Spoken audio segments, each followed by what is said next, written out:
Playing World of Warcraft Classic for the very first time through the 20th anniversary servers has been one of the greatest gaming experiences that I have ever had. I've enjoyed it so much that in the last 11 months I have managed to level 4 entire characters to level 60, and that's why I have made it my ultimate goal to reach max level on every single class in the game. And well, I don't think it's any secret, but the anniversary servers will be going to TBC within the next 3 months, which means we've probably got time for one more class. And well, I wasn't really sure which class I wanted to play, so I left it up to you guys, and you guys picked Shaman. And of course, in vanilla WoW, only Horde can play Shaman. So today, I once more wave goodbye to the Alliance and sign my soul over to the Horde.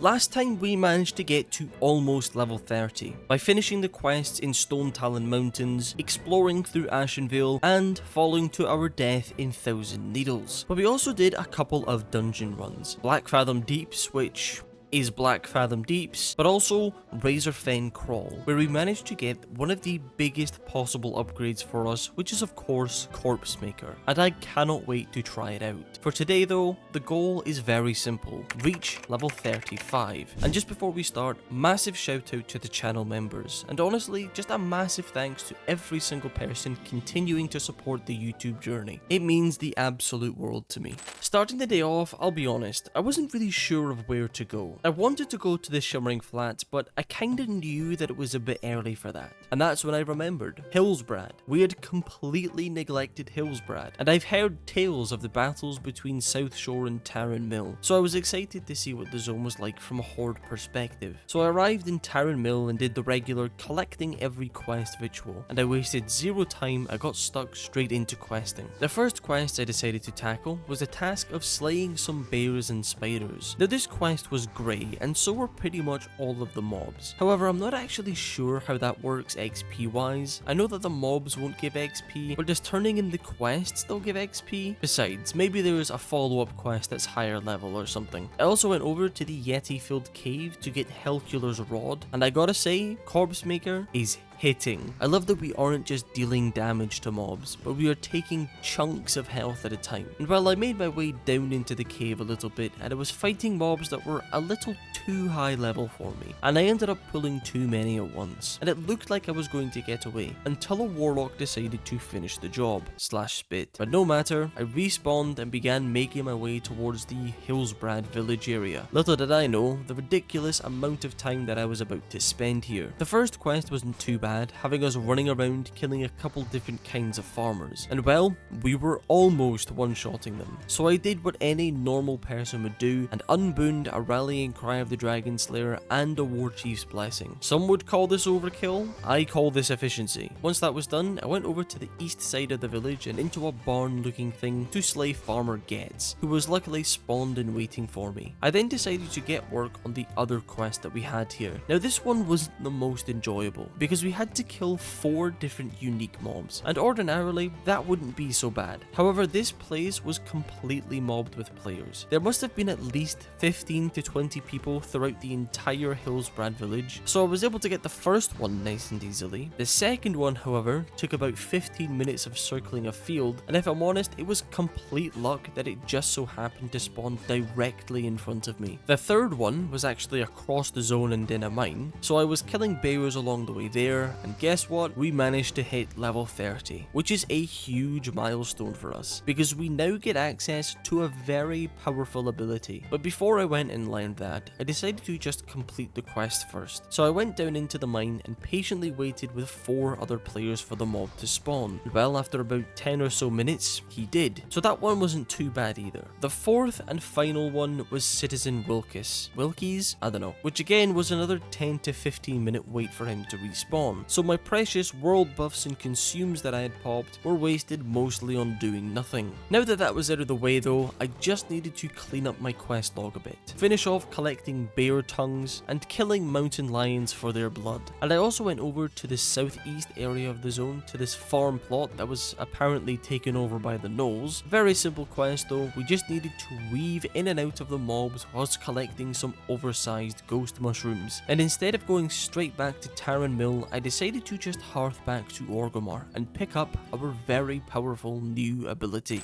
Now that very powerful ability is of course Windfury. Now I've heard stories, legends even, of this Windfury, but actually reading it for the first time, my jaw just about hit the floor. What do you mean 2 extra attacks? Now I wasn't entirely sure how it worked, but I definitely didn't think that it would just smack the enemy for damage equal to 2 extra attacks. I mean, with Corpse Maker, 1 attack was like a third of the enemy's health, which means one-shotting mobs was definitely possible for us now. With hitting level 30, that also means we can now do the quest chain for our 4th and final totem, which is the Totem of Air, allowing us to use abilities like Grounding Totem, which I'm told is fantastic for PvP, but also Windfury Totem. So obviously, I wasted no time and got to work on that. And I was expecting it to be a whole quest chain with a manifestation of air, etc, etc. But no, the quest was simply turn it in. It did also give us a cool wind buff. So I hearthed back to Orgrimmar and started making my way back over to Hillsbrad. Once back in Hillsbrad, I quickly turned in all of the quests that we did before, and I also apparently murdered a frog. This time though, the Hillsbrad village quests were a lot simpler. Kill 15 peasants and collect 30 human skulls, which mostly meant just run around and murder anything that moves, and that unfortunately includes the pet dog Stanley. For whatever reason, I had to give him an elixir of pain, which caused Stanley to become enraged and start attacking me. To be honest, I'd feel more bad if Stanley didn't give me 1500 XP, and it wasn't too long after killing poor Stanley that it happened. My first significant Windfury proc, and I wish I had my microphone plugged in because I don't think I've ever made that noise before. Seeing that health bar just evaporate was one of the greatest feelings I've ever had in WoW. It was like I had ascended to a higher level of playing World of Warcraft. I mean, this was it. I'm not sure World of Warcraft will get much better than this. Also, in case you were wondering what happened to my cool wind buff and the rest of my rallying cry of the Dragon Slayer, put it this way, the Zeppelin and I don't get on very well. Once I was done in the Hillsbrad area, I went over to the very northwest of the zone for an excruciatingly long quest. Simply collect 10 worn stones off of the mobs. The issue was, this quest was a bit too high for me, except in a very small area. So for the next 30 to 40 minutes, I ran in,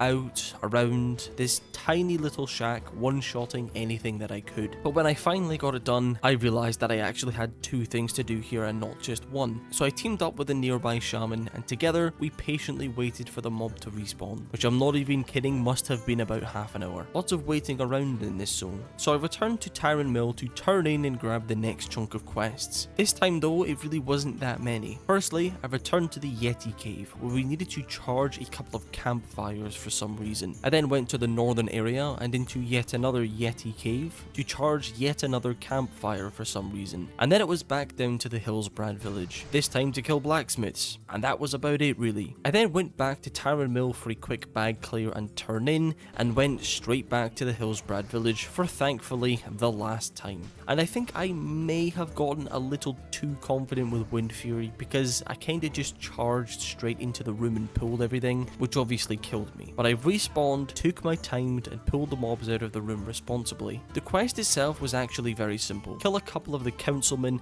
and destroy a few of their documents. And well, I was making my way back to turn in and I got a message asking if I wanted to do the elite quests, and of course I said yes. So we went as a group to rescue one of the group members from the Yeti cave and made our way over to Dungarok. Now, especially recently, I've actually started to really enjoy doing the elite quests. Before I would pretty much always skip over them, but it's kinda like a mini dungeon with zero structure. In here there was actually 3 quests total, but I was missing one since the third was part of a chain that required me to go all the way to the Undercity, and if I'm honest, I just really couldn't be bothered doing that, so the majority of this for me was just killing mobs. Once that was done, I returned to Tyrant Mill for the last time, since I think that was pretty much everything done, except for a couple of higher level quests which I plan to come back and do later anyway. So now I actually actually wanted to get ready for Scarlet Monastery spam. But in order to get one of the quests, I'd first need to go to Razorfen Crawl to do one of the quests there. So I decided that I would just do that. And yeah, I forgot to hit record. Doesn't really matter anyway, since literally nothing interesting happened. Plus there is no loot that we actually need. The quest though, very simple. Kill one of the bats and loot a crawl guano off of it. And we actually did end up killing literally every single mob in the entire instance, including the escort quest at the very end. So although we didn't get any loot, it was a reasonably big chunk of XP, so no complaints really. Now that that was done though, I went back to Undercity to turn in the quest and I could now collect the follow-up for Scarlet Monastery. Luckily I was able to get myself into a group that was planning on doing both Graveyard and the Library. So Scarlet Monastery, we all know it, we all love it, kinda. And Graveyard is one that I actually do quite like, because it's different to all the other Scarlet Monastery dungeons. Not just in appearance, but also the loot. Because the one boss in this dungeon drops 2 pieces of gear, one of which is called the Orb of the Forgotten Seer. And it's a caster offhand, which I wouldn't mind getting to be honest, just in case I do decide to switch to Elemental or Restoration at level 40. But the dungeon also has 3 rare mobs, all of which can drop some really nice gear, like Ebon Vice, Iron Spine's Ribcage, or Iron Spine's Eye. So it brings a bit of excitement to the run, knowing that one of these mobs could be in the dungeon waiting for us. Unfortunately in this run though, we would just have to stick to only killing Thalnos, who did actually drop the orb, and I was tempted to need on it, but someone else needed on it, so I thought that I would just let them have it. We then moved on to clearing Library, and honestly I was a little skeptical about it at first, since the entire group was between the level 29 and 32,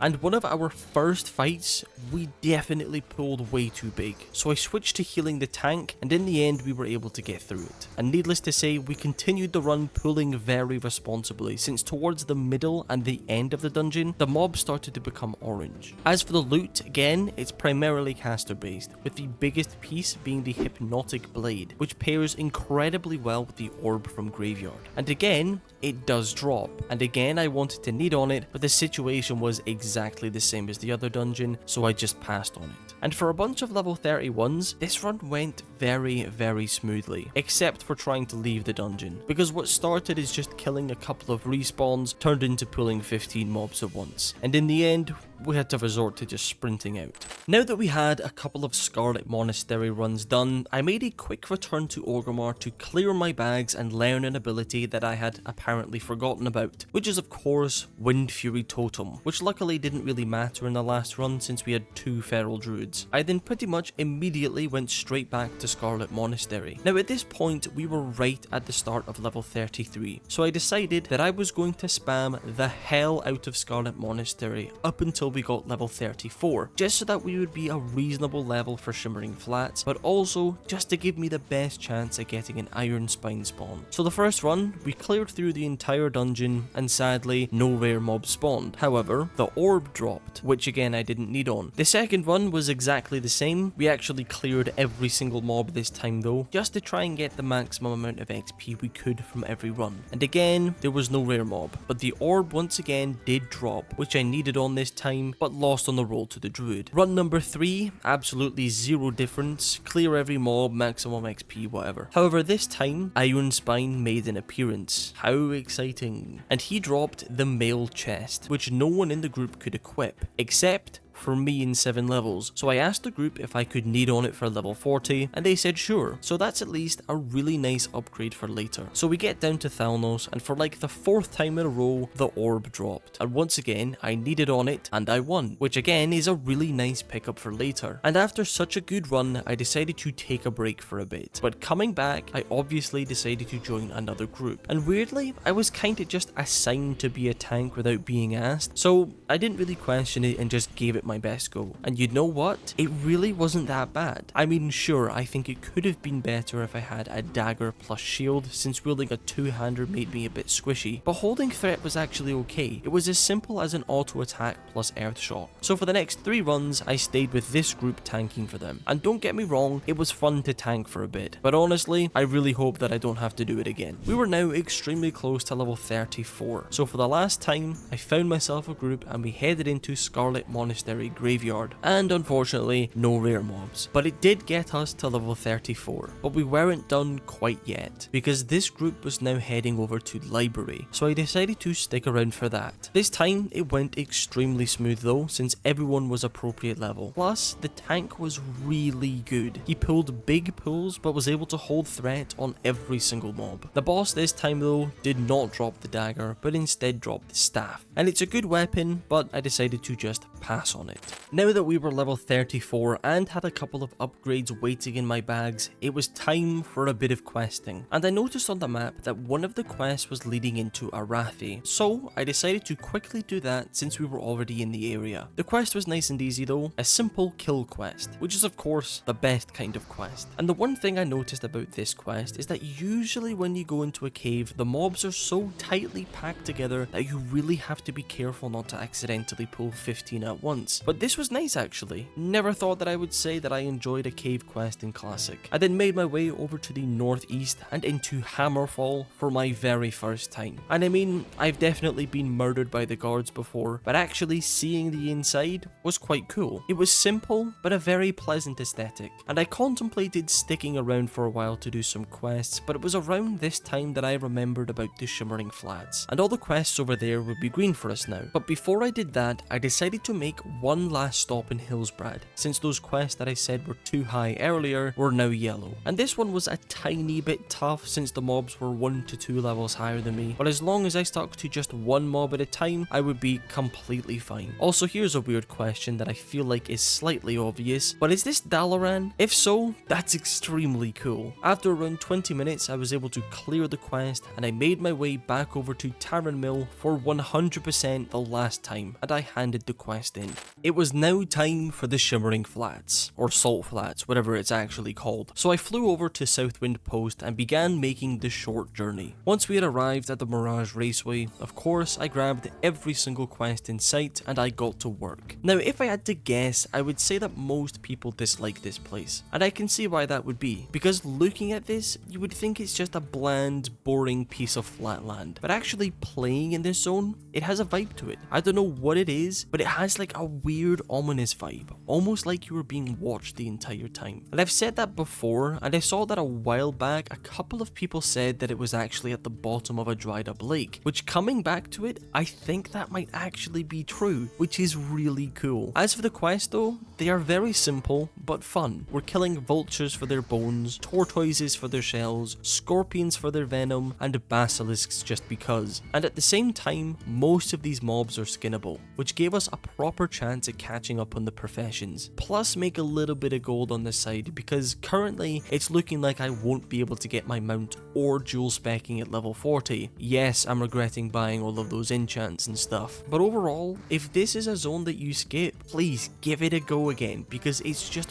one of the coolest zones in the entire game. But after around 40-ish minutes of running around, our quest log now looked like this, one of the most satisfying things to look at in this game. So I returned to the NPCs and turned in all of the quests, but after turning them all in, we just weren't quite level 35 yet, and we just needed 1 bar of XP, and most of the quests here didn't offer any easily accessible follow-up quests, but 2 of the NPCs did want me to go to Ratchet, so that's exactly what I did. But again, turning those in just wasn't quite enough, so back to Shimmering Flats we went, and just like that, we managed to hit level 35. I hope you all enjoyed today's video, because I enjoyed making it. I apologise for the slightly shorter video today. Had quite a lot going on over the past few days, plus it's just that time of year, isn't it? Also, my apologies to the channel members, because I genuinely had no idea that I even had channel members. I turned on the members thing like a month ago just because YouTube wanted me to, and then proceeded to not give me any kind of notification or make the channel's member tab easy to find. I just happened to flick over to it the other day, and that's when I realized. So if there's anything you guys would like me to do or add for the channel members, let me know. TBC is coming soon. Pre-patches on the January 13th, I believe. So as for content, I think we're probably just going to attempt to get the Shaman leveled up before then. But to be honest, I'm not sure that we will have enough time. If we do run out of time, then I think I'm going to transfer the Shaman over to Classic Era, so that we can finish leveling it at some point. Anyway, I think that is enough yapping for today. I hope you all have a wonderful rest of your day, and I will see you all later.